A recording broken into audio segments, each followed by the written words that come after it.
Greetings, Earthlings. Greetings, citizens of the 21st century. 20th sounds so much better than 21st, right? And so inelegant. Yeah, too many syllables, 21st, or too many ups and downs. Yep. This is another episode of the Flight Ringers podcast. I'm David King. And I'm Daniel Spottswood, I think. We're professional cartoonists. Perhaps. We're Legion of Superheroes experts. Oh, I also want to encourage everyone to like and subscribe the video if you're watching it. Even if you don't use the subscribe feature on YouTube, just do it. We need to get 100,000 subscribers before we can start making money at this. We've got it like 300 right now. We're close. We're getting there. All right, so what is it? It's Adventure Comics number 312. 312/403. Yeah, but listen to this. We're not using 403 anymore because I got the real thing. So screw this piece of shit. Are they the same size, same format, or did it change in between? Oh, they're yeah, they both look like they're like Silver Age size dimensions. Maybe the 403 is a little narrower. Otherwise, they're pretty close. Mm-hmm. But here's the real deal. Oh, yeah, this one has a... I didn't realize it. I thought the 403 had the same cover. But it's a redrawn one probably also by Kurt Swan. Looks like maybe Dave Hunt doing the inks. I can't place the inker. But it's not the same drawing as 312 was. No. Do you think it's Swan? I guess it is. Well, if it's not Swan, it's a pretty good imitation of Swan, like the body language of Superboy, I guess. Kind of looks like a swan body, but then the other people don't quite. Yeah. So, I don't know. And like these guys don't totally look like Swan. It's much easier, a less complex composition. Like, I wouldn't have a hard time drawing this and converting it into like my cartoon proportions, but the other one I tried is so freaking hard. Oh yeah, because they're a little bit tighter right composition, huh? And he's not quite just laying straight across. He's kind of at an angle. It's definitely a better cover on the original. Yeah. And they tell the whole story on the cover of 403. You don't even need to read it after you look at the cover. Mm-hmm. Cosmic Boy looks like, or Chameleon Boy looks like, what the hell am I doing here? I didn't even like him that much. Do I have to do this? Yeah. So anyway, this is the conclusion to this 4-part epic of Lightning Lad dying and then coming back to life. Mm-hmm. Or he died in the first one, he remained dead in the middle two, and then we're going to talk about the fourth one right here. Right. They tried to replace him in the second one, right? With Legionnaire Lemon. And then in the third one, they thought he came back, but he was really a chick. Yeah, there's some real milestone events that happen in I guess first three. The first one has character gets killed. Big deal. Second one, Mon-El is cured of his lead poisoning and can come back to the real world. The third one, they introduce Lightning Lass and Prote. First appearance of Prote is in 308. Right. Big issues, milestones, keys. Yeah, very important key issue. First issue of Prote, first appearance of Prote. And is he the first hero to die and come back? I don't know. Seems like in the old days, heroes didn't die. They just got canceled. The book got canceled.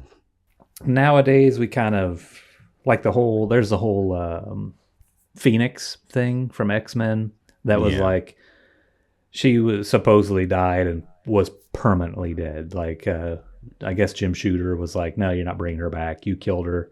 It would be dumb to bring her back, I think is what I've heard.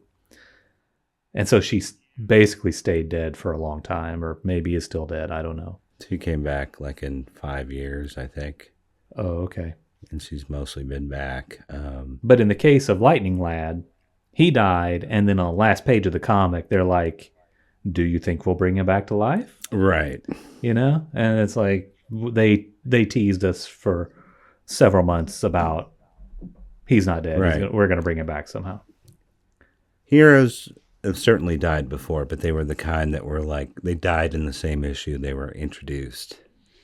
Like they were created just to kill. And Furo Lad almost fits that bill even, because he was just barely there and he's dead. But people have a real attachment to him. I think people are more attached and like Pharaoh Lad better than maybe Lightning Lad, right?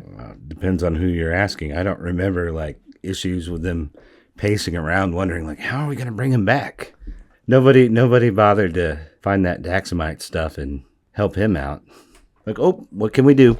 Well, yeah, I mean, I've been thinking about these, you know, like, I'm not dumb. I know these were written for, they were written with an 8-year-old in mind as the audience. I don't know, thematically, it's like they fail repeatedly to restore him to life. Right. And I mean, I don't think that any kid is like, you know, reading along with this and they're like, I really want them to get Lightning Lad back, but I don't think they're ever going to do it. Mm-hmm. Probably even a 10-year-old is like, could be any month now they're bringing back Lightning Lad to life. They basically told me they were going to do it. I don't know when it's going to happen. But the way the stories are told is like, Mm-hmm. I mean, the Mon-El one, it's not even really part of it. It's to reintroduce Mon-El. They don't do anything to try and bring back Lightning Lad in that one. It's the story of auditioning replacements for Lightning Lad. Mm-hmm. And then the Lightning Lass issue, you know, he comes back to life, but it's not him, you know? The fake and out. then in this one, yeah, they just try over and over to find some cures for him, and they don't. Yeah. It almost would have been a more poignant story if after this one they're like, we're just going to have to accept our friend is gone. Yeah, that, and you know, I thought of that, and it's like, it's a kind of a weird message, is that it's a story of not of acceptance, but refusal to accept that someone has died. Mm-hmm. And some of these other ones, like the first one of these is with Saturn Girl. She's trying to she's going to ground all the Legionnaires so that they won't join in the fight because she knows one of them's going to die, right? Like she's trying to cheat fate. Like he is fated to die, and she is trying to prevent it. But despite her attempts, he still dies. But I was going to say that, like, her behavior in that is, and the way the story is told, is kind of to convince a child that you have to follow the rules that an adult sets out or an authority figure sets out for you. And that's kind of what the moral of that story is. But then when you get down to the last one, it's like, never accept defeat, even when whatever, something that's so impossible to reverse has occurred, you know? Like, listen, kids, your best friend dies, you can bring it back. You just have to try hard enough, you know? It's like, come on. This is really a strange message to put out there. Yeah, Dad died in the war. Don't let go. Yeah, don't let go. Just keep wishing. Just keep trying and thinking about it. Right. Hook some electrodes to his corpse. It might work. That's the other thing. They're like stealing bodies constantly in this. There's a lot of body. Yeah, there's some morbid transport. stuff in this. Like Saturn Girl or Lightning Lass stole his body. The last one. Yeah, she had to have hidden it, right? They didn't. I don't know if they really elaborated it, did they? But she took his place in his coffin. He was laying in the background. Yeah. No, I think she moved him to the planet he's on in this one. Because at first he's like in their back room or something. He's on right, Earth. yeah. But then she took him to a lightning planet. Yes, yeah. They keep going back to the lightning planet, and I think the lightning planet came into play like the first two parts were written by Siegel. And then he got fired. And then the second two parts are Hamilton. He spoke up. Right. You know, he wanted his rights and to be treated fairly. And yeah, the company did not agree with that. Right. So he had to go. One of them had to go, and it was him. Mm-hmm. And so I think some plans must have shifted, and yeah, some confusion occurred. Like Lightning Lad was lying in state near Legion headquarters, and then he just got moved weirdly to the Lightning Planet. And that was another thing about like the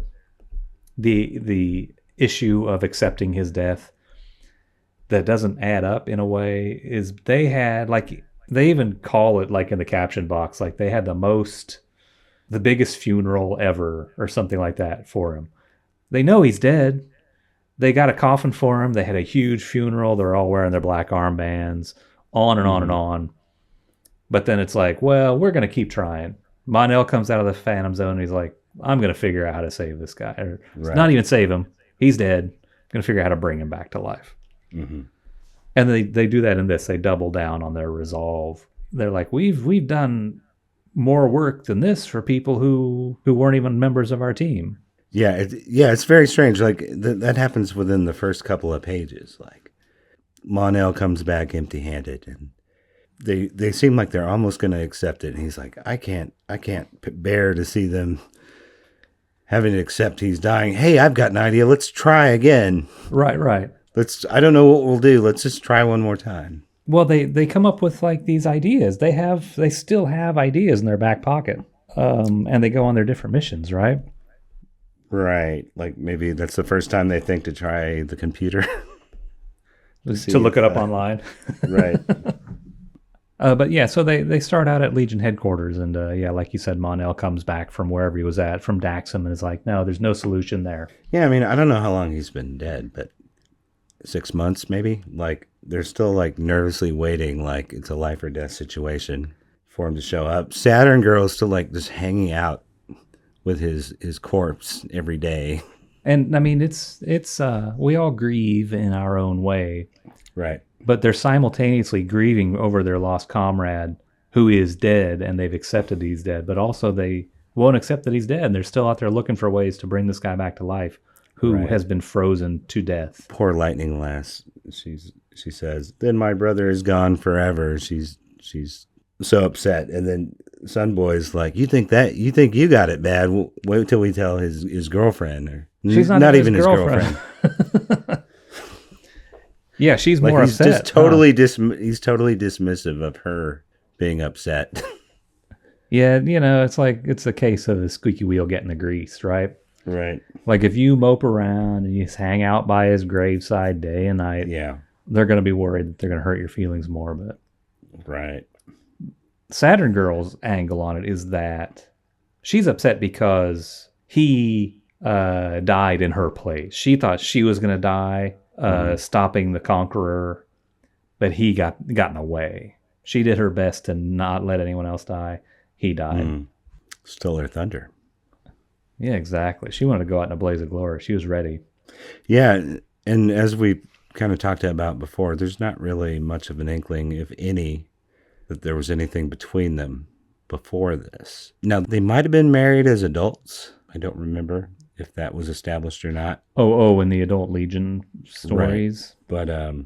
But those were written way after this anyway, right? Well, I think they showed up a couple times before. Okay. But not as in depth. Like the pair of adult Legion stories by Shooter and Swan is 354 and 5. Yeah, that's later.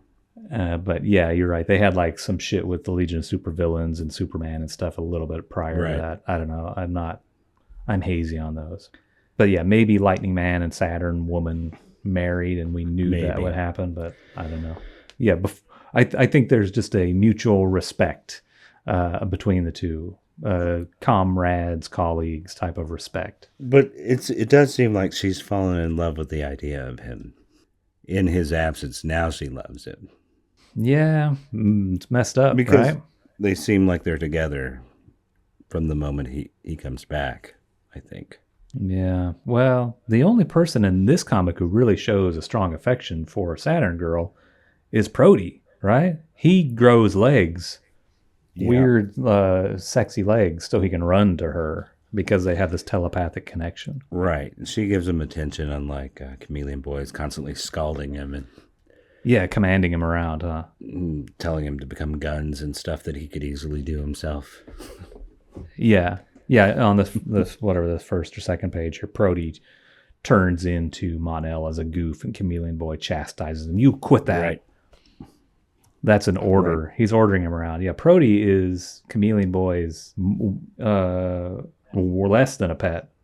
He is a slave to Chameleon Boy. Right. Which definitely becomes kind of a thing later because it turns out these guys are sentient beings. Well, they're sentient beings on this page. You know what I mean? Even the title of this comic. Mm-hmm. Well, this one's called The Super Sacrifice of the Legionnaires. Part 2 is called, let me find it, The Bravest Legionnaire. Oh, yeah. Does he get a statue? No. Yeah. But the most brave person is Prody. And the title implies that he's a Legionnaire, but he's not.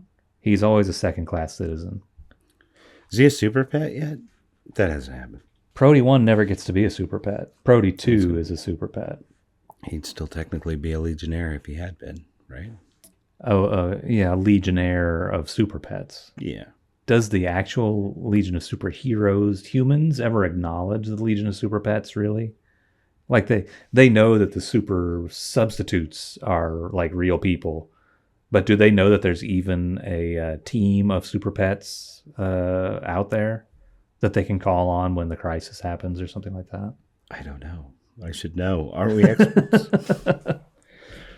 I'm not an expert on the Legion of Super Pets. Yeah, exactly. No, I don't know. I know the Prody 2 becomes one, but yeah, I don't know. I don't know. I don't know if it's like a Calvin and Hobbes thing where, well, that's not quite a good comparison, but like.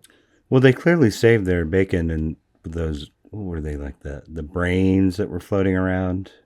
Yeah, we'll have to read those one of these times, huh? Maybe now that we're done with this cycle, we can pull up something a little lighter like the Super Pets issue. Yeah. This has been really heavy. Well, this one is the most somber of the four. It's the most weak storytelling of the four, but it's the most death heavy of the four. Yeah, maybe.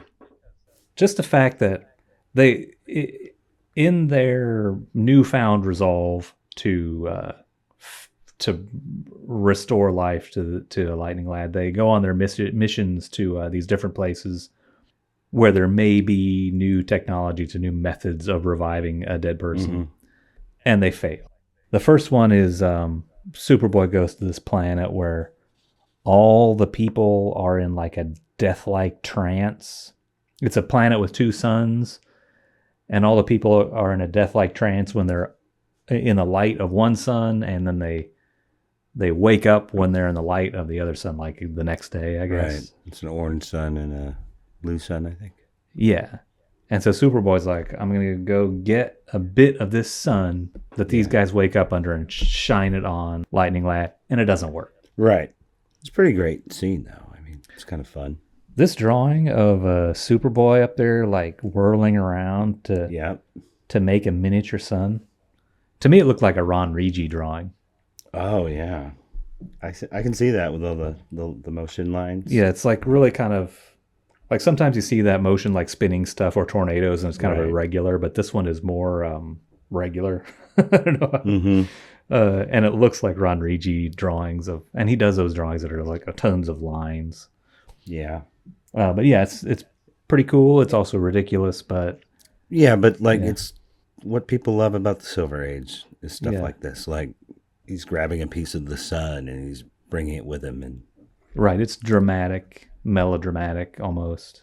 Like it's a big gesture that Superboy is going to snag a chunk of this sun or star and give him cancer. Yeah, it seems like this might actually mess up. Like if they think this body of Lightning Lad might still have a spark of life, but then he takes like a 1 billion degree star and puts it 10 feet away from him.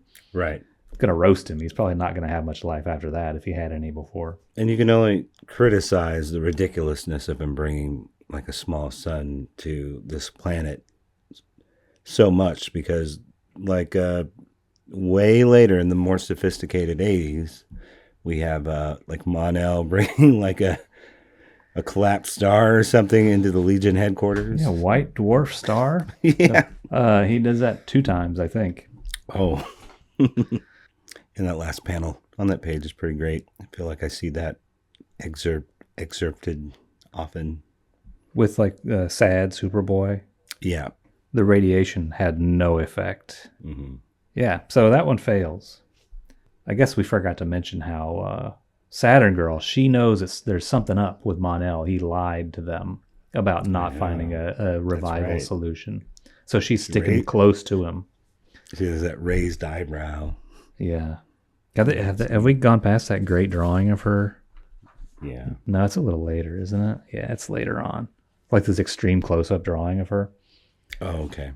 But she's sticking with Mon-El because she knows he lied, but she doesn't know what he's keeping from them. So she's going to go with him. And their mission is to go to this planet where animals die. This certain kind of animal dies, but then comes back to life, is what the rumor says. Mm-hmm. But it's like, oh yeah, here's that great close-up, I think.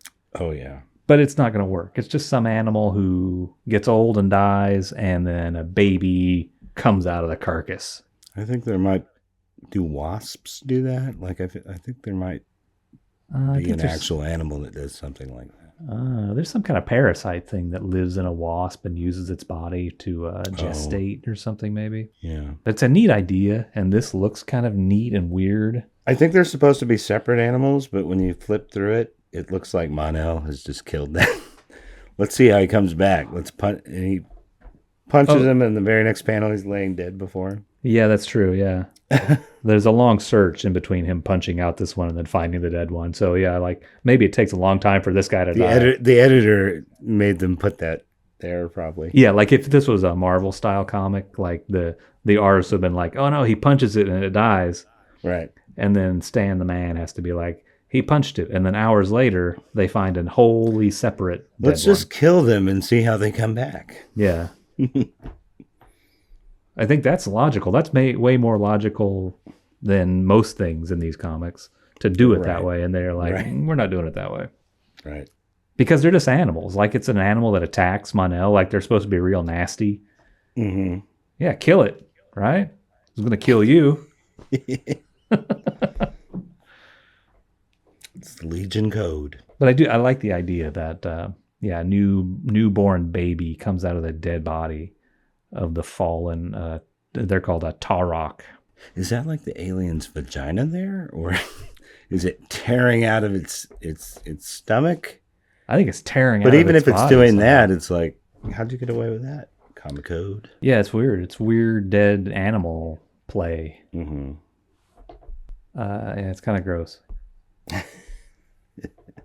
But they realize that this is not suitable technology for reviving their dead friend. Mm-hmm. Again, Saturn Girl is like playing fast and loose with this etiquette of hers of not reading the minds of her teammates.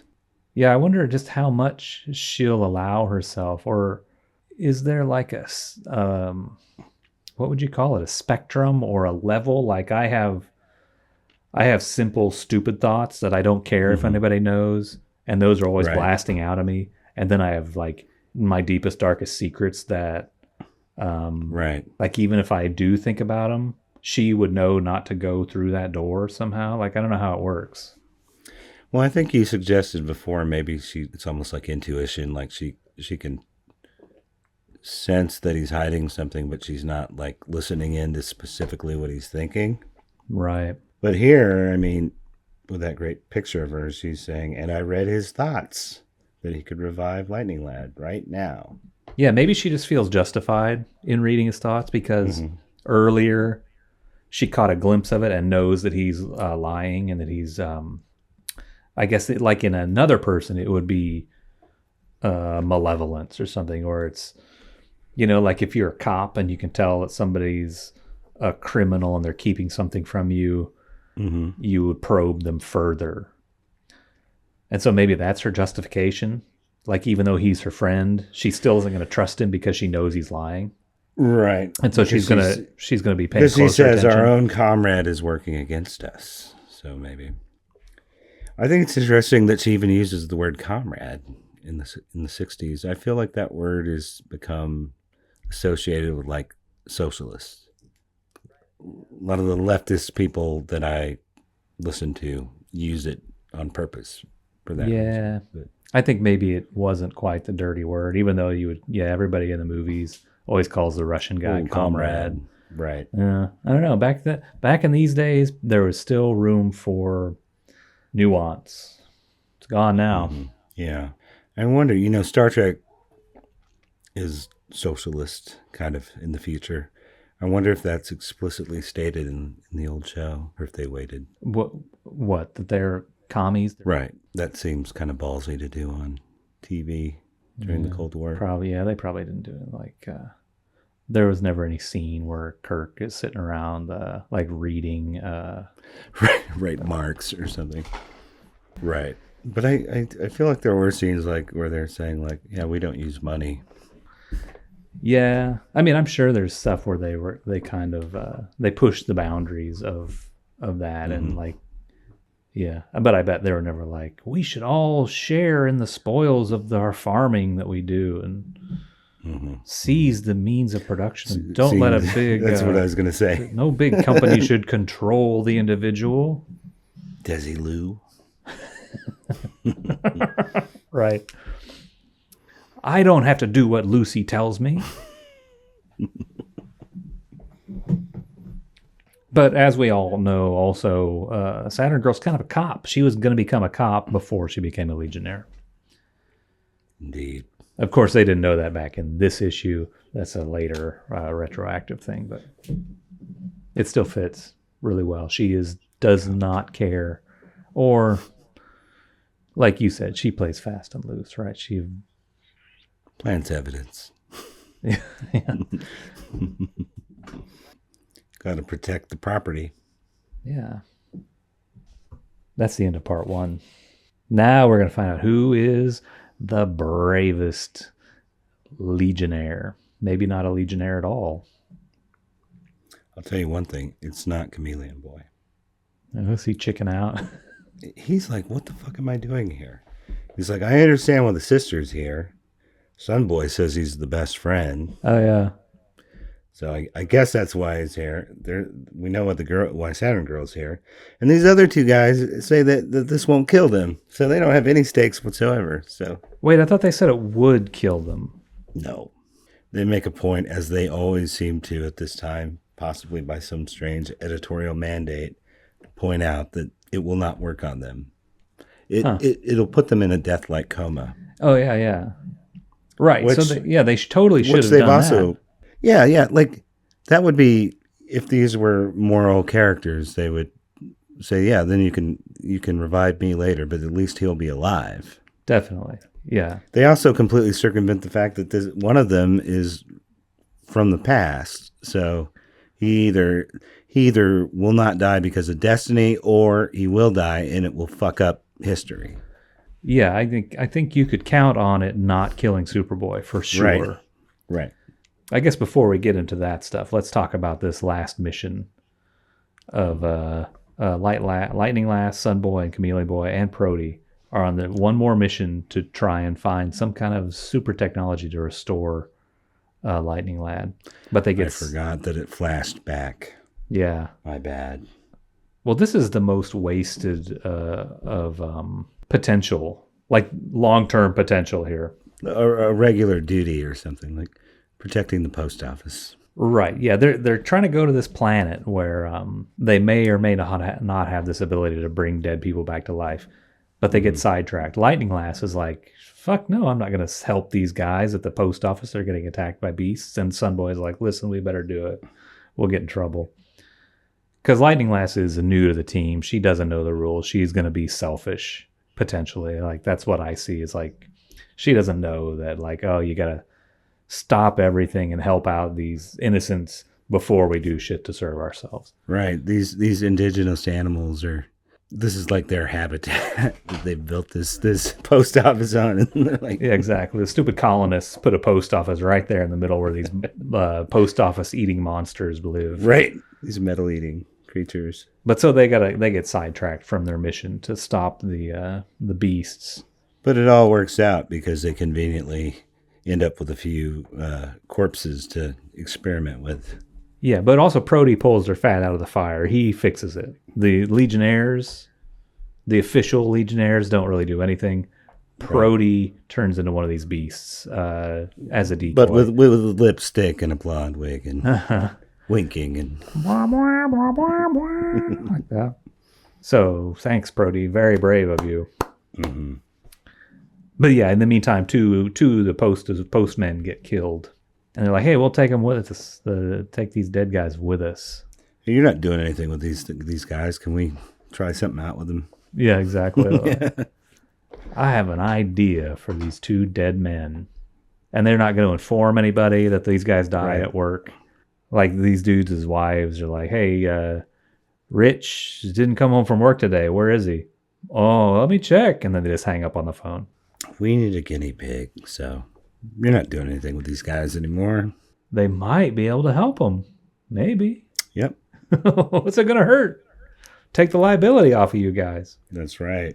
Yeah, like if you were the manager of these dudes and they got fucking killed in the letter sorting room by a monster, you wouldn't want to explain that to anybody. You'd be like, no. Oh, can you fix this? I'd be like, oh, the Legionnaires are here. I don't know. They just took them. Well, if you can't, can you leave them somewhere not here? Right. They didn't die on the clock. Could you like if you can't revive them, could you come back and put those bodies in the stomachs of those monsters? Right. So it seems to revive them. What we don't see, because they cut away, is right after the Legionnaires leave, these two postmen eat the brains of everyone else. Yeah, the dude's super cool about it. He's like, hey, what happened? Where am I? It is hours later. It takes them. They put them in like a radioactive cocoon, and it brings them back to life. But this is a cool technology that restores the recently dead to life, and it works foolproof, I guess. Mm-hmm. Never talk about that again. It just stays on that planet score. Fear lad, there's nothing we could have done for him. Yeah. I guess he was probably incinerated, right? I guess. The excuse. But see, he was made of metal. Yeah, yeah. I guess you can incinerate metal to some degree, somehow, probably. I don't know. Need an experiment. Has anybody ever done an experiment where they shoot metal into the sun? Like they didn't try it on Invisible Kid. We know like his consciousness went somewhere else or whatever. And Chemical King. Forget how Chemical King died. It was like radioactivity or something. Like I think he dropped dead. I don't think he exploded. I think there was a body left. Oh, okay, yeah. Yeah, but anybody. They could have tried this on anybody. It didn't have to be one of the lad. Like people die all the time. Mm-hmm. They could have been like, hey, let's try to take them to the score place and put them in these radioactive cocoons. But I don't know, maybe they signed an NDA that they can't tell anybody about it or something. Or like you said, there's maybe some kind of mysterious, weird, unpleasant consequence to doing it. Right. Like the Daxamite one has. Right. Yeah. Fear lad just wasn't that. Well, they liked him all right, but he'd only been on the job a couple of weeks. So I'm not going to die for him. We don't even have to put up a statue. We'll just take his corpse and set it up. So he's probably like in metal form when he was probably a little melted and gloopy. Yeah. He probably looks like that Lucy statue. Speaking of Lucy, have you seen that Lucy statue, the bronze one, where it's like, who is that? That's Lucy. But the radioactive cocoon does not work on Lightning Lad. Dude's been dead too long. He's been dead for 6 months already. He's dead. He's dead as a doornail. There's really no reason anyone should hope that he's coming back to life. He is dead. Yeah, he got frozen to death 6 months ago. He's rotting. Yeah. His body is too damaged, I'm guessing. Or else he's been mummified or something, right? Like he looks not a day older, you know? He's not rotting. Right. He's been plasticized. They think there's still hope. And a few key places here, and I don't know if they really did it in the two middle issues, but they're kind of walking back the dead part. Like they're like, he's in a coma. He's in a frozen coma or something. Well, they still say he's dead and he died from well, actually they replay the part where he gets killed, right? I feel like they did that in every one of these. Mm-hmm. Yeah, and they don't say dead, do they? Lightning Lad was stricken by the deadly ray of the evil invader, but he's been fatally stricken, so he's dead. Well, that's what she says right here. Maybe this is where it's introduced, because Superboy says he has a theory that the freezing ray didn't quite kill Lightning Lad. He's not quite dead. Yeah, they say something about a spark of life remains, right? Kind of like the Princess Bride, right? Have you seen that? Of course I've seen it, but... Oh, Billy Crystal is saying he's not quite dead. Okay. When he's resurrecting. Yeah, okay, yeah. Yeah, I think that's like a common excuse for dead comic book people or dead fantastical people, right? Like, no, there's still a little bit in there. Even though he was frozen 6 months ago and he's on ice, he's dead. Well, they've got to be careful not to get too occulty, right? I guess. I wish they didn't. I wish they would just go full on occulty and do something bizarre. But whatever. Yeah, I say that because of the comic code, but then there's a lot of famous Silver Age covers of them doing like seances, the Justice League conjuring up the JSA. And they're all like sitting, holding hands. Yeah, what does the comics code have to say about that stuff? Like, that is totally like evil, satanic stuff, or that only witches do. But I guess those religious people behind the comics code overlooked that, as long as there was no drug use or topless women or anything. Right. But yeah, within this issue, they're backing off of just how deceased Lightning Lad is. Even though he was stricken by a fatal blast 6 months ago, there's probably still something in there. We haven't been taking care of him, and he's in a airless coffin thing on another planet where, I don't know. Lightning Lad looks really dead there. Yeah, even his coloration is kind of dead color. Maybe mine's just a little faded out or something. Yeah, I don't know. It is. He looks like, like when you go to the open casket. Right. Like maybe you drew it from somebody laying in a casket or something, because nobody sleeps like that. Yeah. Like the way his head's positioned. Yeah, totally. It's like, when you see the people at the funeral and their faces all a made little up with the sunken, makeup. Yeah. Their cheeks are held out with like wood and stuff in there, probably, or something. They're all plastic looking. Yeah, totally looks like a dead body. Good job, John Forte. Dude was a master, could do anything. So yes, the Saturn Girl still not trusting Mon-El. Mon-El's not revealing the secret. He said there was nothing on Daxam that could revive Lightning Lad. She doesn't believe him. I mean, she knows he's full of shit. So she concocts this plan where she's going to fake dying. She's about to die. She's going to put her life on the line so Mon-El will divert them to the hospital on Daxam, where maybe she does more than fake it. This is like Lois Lane jumping into the what was it, Niagara Falls? Or, yeah. Like she's let the oxygen out of her spacesuit. That's a hell of a risk. I don't know. Brain dead. Wake up brain dead. She knows he'll save her. Right. But also, she doesn't trust him. She thinks that simultaneously, she knows he'll save her, but she also thinks he's purposely avoiding saving Lightning Lad. So yeah, big risk. You're right. Yeah. But the doctor talking to Mon-El on Daxam clinches it when she overhears the doctor ask Mon-El, "What'd you ever do with that secret of rejuvenation I gave you?" Yeah. It's more explicit than that, right? So, did you resurrect your friend Lightning Lad yet? Did you revive him with that method I told you about? Oh, yeah. And she's like, I was right. Busted. And she still gives him a lot of leeway on this, because he's like, all right, I'll explain it to you, but only once we get back to the Lightning Planet and you round up all the Legionnaires. I guess maybe she's okay with that, because he's going to be really humiliated if he has to explain himself in front of everybody, and he's willing to do that. But he has this demonstration set up with his 2 androids. Yes, because it's okay to experiment with the life forces of androids. Yeah, it's weird. Like, one android is living and one is lifeless. Are androids?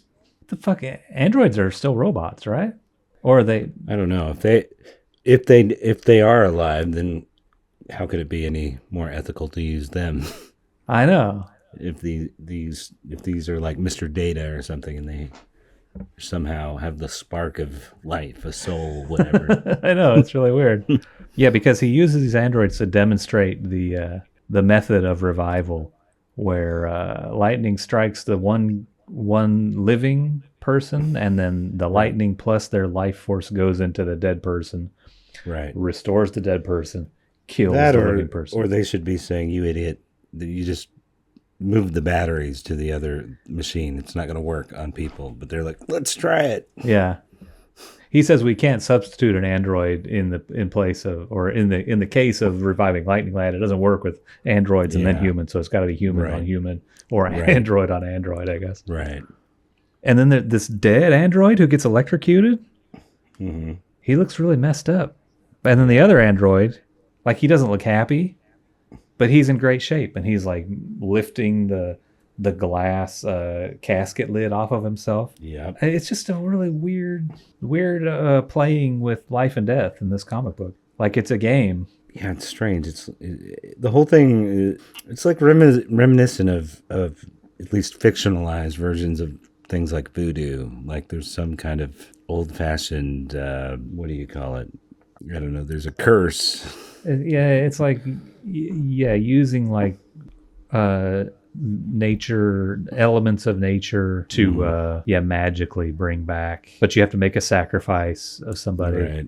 Right. You got to throw somebody in the volcano to get you the Right. good luck, get your mojo working or whatever. Mm. Yeah, it's weird. But also just the uncaringness of this android scenario, Right. where there's this one who's just all burned up, and the other one is like he was dead, now he's alive, but he's also kind of a zombie. Right. And he doesn't care He's about looking- this dead android. Or does he? Like after they leave, he's mad. They killed my brother. I'm gonna come back. Well, they kind of get into that when they bring back Lightning Lad in a couple of pages. They sort of have, I guess we'll get to it. I'll try to remember to point it out. Mhm. But so the thing with the android supposedly works. So yeah, these guys are all going to try it. And here's the page where Mon-El and Superboy are like, it's not going to kill us. Let's do it. Yeah. What do we have to lose? But Saturn Girl says something like, oh, you were going to keep this a secret and sacrifice yourself to bring him back. But I don't think he was going to do that. Like, you only need one person, really, Yeah. right? They're just using 5 or however many to be like democratic about it. Maybe it should just be these 2, or just one of them, Of the strong guys. of Yeah. the guys who know they're not going to die from it. Right, definitely. Right. Yeah, I don't know why the strong guys would be like, no, let's risk some of us in a lottery. I know it's not going to Right. be me who dies. Right. Hopefully it's not Saturn Girl or Chameleon Boy or Sun Boy who will die. Hopefully it'll be me who won't die. And everybody jumps in because, like, Saturn Girl's like, it was my fault, so I'll do it. And Sun Boy is suddenly his best friend, so he'll do it. Chameleon Boy's just like, wait, he's like, I don't want to do this shit. Right. He doesn't say a damn thing. He's like, don't look at me. He should have some hesitation lines around his head there. Like, Yeah, so I guess the reason they do the lottery style is because they don't want to deny the loyalty, the friendship loyalty that these other people have, even though it's dumb. Like, you're willing to risk your life when there's somebody who could do this without getting killed? Okay. That's good loyalty. Good job. Right. Yeah, this panel, I just want to say real quick, they do this constantly in the Silver Age, and I have no idea why, but they always have to explain that Superboy can't die. Like, why even bring that up? Just let people suspend their disbelief, or the 8-year-old who doesn't know any better think he might die, Yeah. And some of it, like some of these captions they'll add, like, for example, a few pages back when Mon-El is flying Saturn Girl and he's wearing the helmet. Underneath it says, although invulnerable, Mon-El wears a radio helmet so that he can communicate. It feels like the editor is like, I don't want to get a bunch of letters from these assholes, so I'm going to add a box here to explain why he drew him with a space helmet on here. And I know they want to cover their bases. It's funny. Like when you Right, see right. it's the letters page in this one where somebody writes to him and he's like, in such and such Superboy story, Superboy turned the fresh water to salt water so it would make Lana Lang buoyant. That was a good point. He probably killed all the fish in there. And the editor's Right. like, Jesus Christ. He checked real fast and there was no fish. Okay, There was no just fish, get off yeah. my case. And so yeah, the editors are like, it's like your fucking job, you know? Right. It's like, right. what do I have to do to make sure that my boss isn't going to get on my case? I have to cover my ass with. Right. So anyway, they have this two panels here in the middle of page 6, part 2, page 6. Mm-hmm. This is where I guess all the drama of this story occurs. I guess where Saturn Girl sees Prody walking into a cave, and she wants to make sure Prody doesn't. She's in the middle of trying to fix it so that she's guaranteed to be the one who gets electrocuted to save Lightning Lad. And in the middle of that, she sees Prody walking into a cave, and she decides she better go help Prody not get lost in the cave. And I guess she's leaving the rod behind, right? And he picks it up. That must be right. Otherwise, it's a mistake, right? Yeah, no prize for you. She doesn't have the wand in the second panel, so she must have. Right. She's trying to makes her wand out of more conductive material than everybody else's wand, and then tries to disguise it like everybody else's wand, so no one will ask any questions about it. Anyway, Saturn Girl goes in this cave.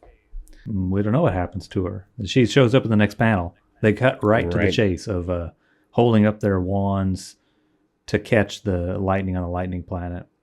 Chameleon boy in the middle going, this is fucked. I'm the guy with the and I have 2 antennas on my head. I'm fucked. And he's like looking at the camera. He's like, wah, wah, like that's the look he has. This resignation, like, all right. They're going to kill the orange guy. Yeah, it's always the orange guy, right? Right. It's 5 white people and 1 ethnic minority. Right. I wonder who's going to get it. But big surprise, it's Saturn Girl who gets electrocuted.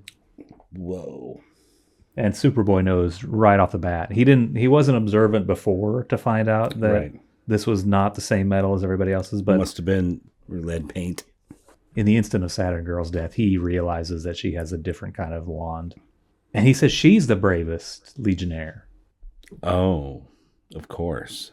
And Lightning Lad wakes up and they look down at the ground and Saturn Girl is now a blob of protoplasm. It wasn't Saturn Girl at all, it's Prody. But I don't, What?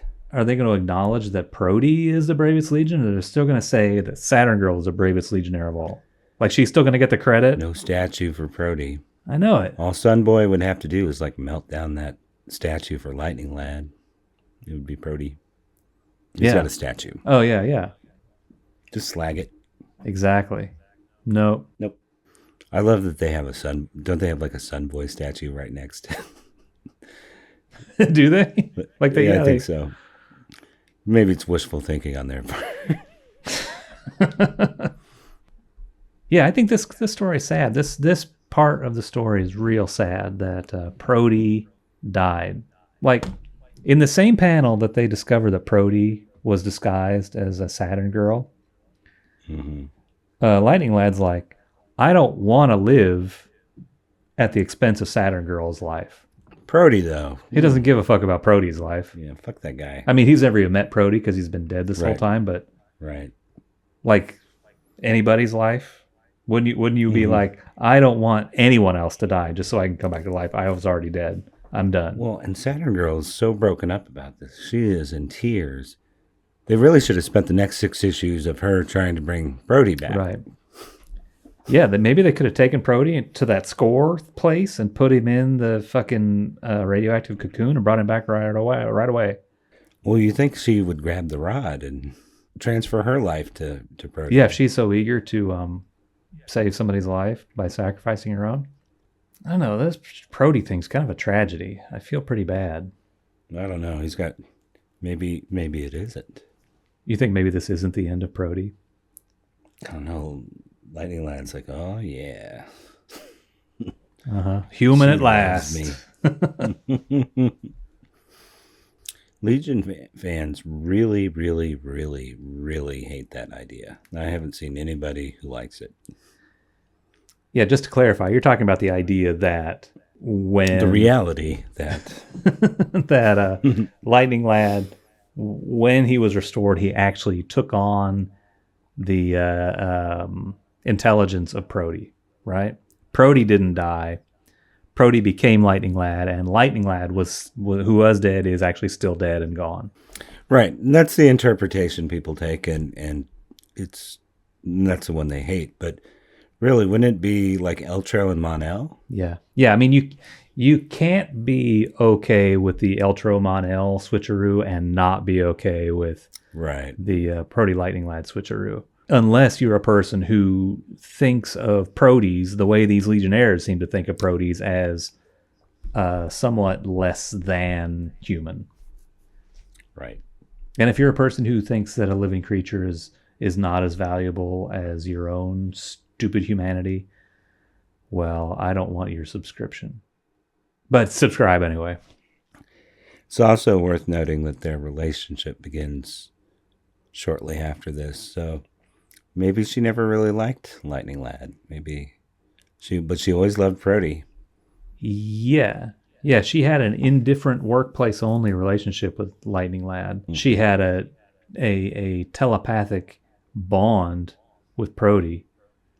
Right. Prote ran to her to comfort her when she was crying beside the casket. And she wasn't crying because she was in love with Lightning Lad. She was crying because somebody gave up his life for hers. That's not love. That's respect. Right. Yeah, that's Prote. It has to be Prote. I think Prote's a better story. Yep. And you're right. Their romantic relationship begins after this, after he comes back to life. Yeah. I think she finds out, or like maybe she always knows, but she doesn't want to admit it to herself. But I think eventually they talk about it.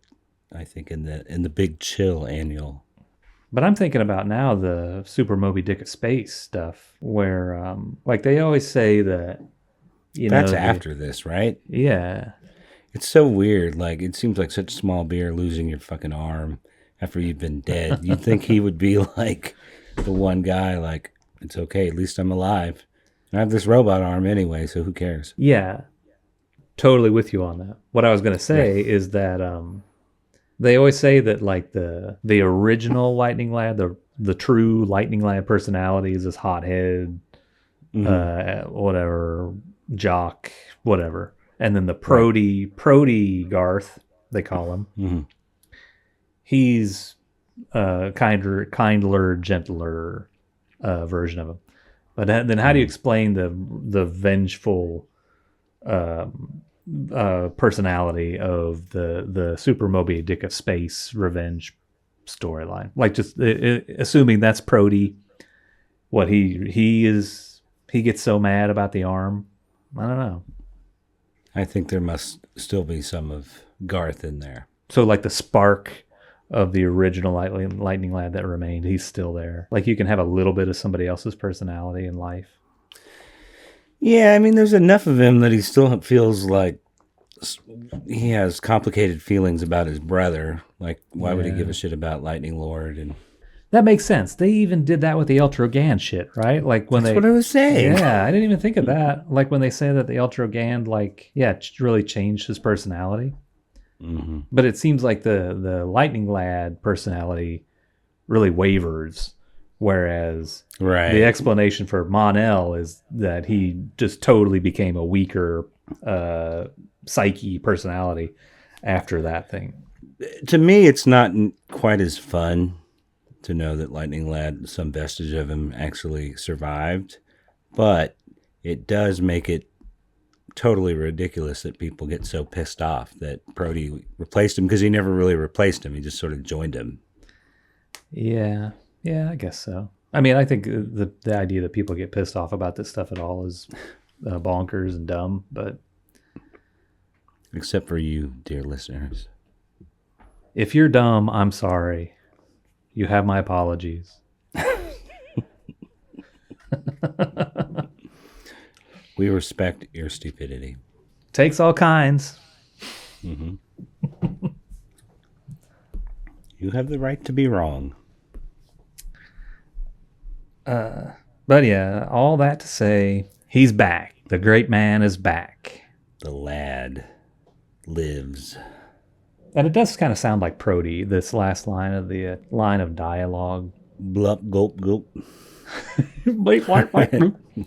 He says, thanks all of you. You risked your lives for me. I'll try to be worthy of what you've done. So, like, I'm Prody now. You guys are going to think I turned over a new leaf. Prody himself has always been a more sympathetic personality than Lightning Lad ever was. But now just to put it on act is like, hey, I'm going to be real nice from now on. Plus, he gets to have his revenge on Chameleon Boy this way. He'll start, like, zapping his ass and stuff. Wouldn't it be funny if there was, like, this antagonism between Lightning Lad and Chameleon Boy from now on? Yeah, ever since he came back, he's been cold. Yeah, we used to be best friends or second best friends. Mm-hmm. And I guess, yeah, then he could maybe even turn Sunboy against Chameleon Boy and create a really big clique. Because they were such good friends before. He's just the kind of guy who thinks he's everybody's best friend, Sunboy. You think so? I think, well, he probably wants that. I bet he thinks that nobody likes him. You think? Like typical rich kid. Well, like there's He's buying him drinks all the time. Yeah, there's some rich kids who assume everyone likes them because everyone acts like they like them. But then there's other kids, rich kids, who probably know that maybe people only like you because you will buy them a drink or whatever. Mm-hmm. Mm-hmm. But who am I to speak of the rich kid psychology? I don't know anything about it. Rich kid, you'd know. What do I know about being rich? I'm just a kid from Kansas. I never wore shoes. Aren't you heir to the Koch?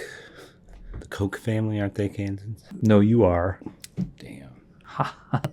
You son of a bitch. No, you are. Shut up. Clever banter. But what do you think of this as a whole? The whole saga. I thought this was kind of a weak issue. Kind of like they have all their dead ends that they go down, and it just reads kind of boring and fruitless. Yeah. And I don't know if they want me to think about how life has no meaning and you can never come back. I don't think they really wanted me to think about that as I read this. No, but the way it's reinterpreted, I guess you could see it that way. Like, because if he doesn't come back, really. Right. Yeah, I think that's probably the best way to interpret this is that, yeah, he was gone. Like, he was gone way back in issue 304. As soon as he got the freeze ray, that was the end of him. And they probably all, like, maybe they're all, like, in denial, like, because he's acting a little bit different afterwards, but no one wants to admit that you can't turn back death. Yeah, they must be in denial, right? Because they gave him a funeral. He's been dead. Mm-hmm. Yeah, it doesn't make any sense. But maybe it's unspoken, like that he's never been quite the same, and that's why they didn't dare do that with anybody else who died afterwards. Right. Yeah, they knew it didn't actually work. It's like the pet cemetery. Yeah. Yeah, like you do like a witchcraft resurrection thing, and you see that person who came back from life or from death they're just not the same. Like you wouldn't try it again. It's like, no, this isn't worth it to have a zombie loved one. You know, like I really didn't want my dad to have died. But the zombie version of my dad, I'd rather he was just gone altogether. Maybe that's why Saturn Girl married him out of guilt. Yeah. I mean, married this zombie that's her burden to bear. But they got kind of lucky, you know? Like Prody seems like a good dude. Yeah. And like, like somebody who didn't love Saturn Girl or somebody who was going to be resentful that they lost their chameleon power to just become the lightning guy, maybe they would be really unhappy. Mm-hmm. And they would probably actually tell people. They would tell, wouldn't they? But he loved her too much. He was willing to make those sacrifices. The ultimate sacrifice. The ultimate. But so Prody is the bravest Legionnaire, even though he was never a Legionnaire, gets no credit for saving the life of Saturn Girl. But he is a Legionnaire. Well, now. By the end, he is. Is that stolen valor? Okay, you're frozen right now. Can you hear me? Yes, I can hear you. Can you hear me? Motherfucker. What about this? Mine is still working. I'm plugged in. It's you. Hello? You came back for a sec. Okay, you're back. Hey, I'm back. That was weird. I think it must be from my end. That's really weird. Must be my wife's crypto farms downstairs. Oh, taking up all the bandwidth. Mining. The crypto mining. That's a joke. She's not doing that. I thought so. Okay.